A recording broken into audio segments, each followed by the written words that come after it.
Hello, join me as we solve this linear equation involving fraction. There are two ways of solving this. We can solve the left as a single fraction, then we cross multiply, or we find the LCM of the denominators, meaning a multiple of all the three, the least multiple of all the three. So here, let's see, by writing the question again, we are going to find the LCM. So we multiply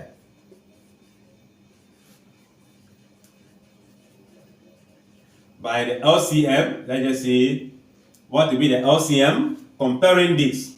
So how do we do that? We can see that 12 will be the only LCM, but let's see 6, 12, 18, 3, 6, 9, 12, 4, 8, 12, 16. What will be the common factor? 12, 12, 12. That becomes the LCM. So we are going to multiply all of the terms by 12, meaning 12 times 3x minus 1 divided by 6 minus 12 times 2x minus 1 divided by 3, then 12 times 1 on 4. We are doing the multiplication in order to clear the fractions. So 6 will go here 1. Don't forget this will be in brackets. They are binomial. So we put them in the bracket before the multiply. So 6 here 1, 6 here 2. Leaving 2 to multiply 3x minus 1. 3 here 1, 3 here 4. Minus 4 into bracket 2x minus 1 equals to 4 here 1, 4 here 3. So that gives us 3. What do we see here? A bracket to expand. So 2 times 3x, that will be 6x. 2 times minus 1, minus 2.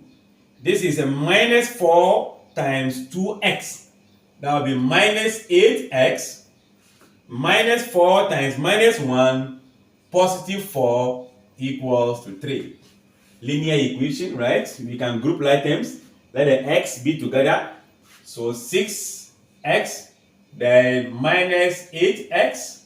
We will be moving all these to the right. So 3 plus 2 minus 4, right? 6 minus 8. That will be minus 2. So I have minus 2x equals to, if we add this, you may get 5. Then this 5 minus 4, that will be 1. So we divide both sides by the coefficient, which is negative 2. 1 divided by negative 2. So your x will be equal to negative 1 over 2, meaning the value of x. So to find the value of x, x can assume negative 1 over 2 here to make the left to be the same as what? The right. I'm sure you followed through from the beginning. Like, share, and comment. Bye-bye.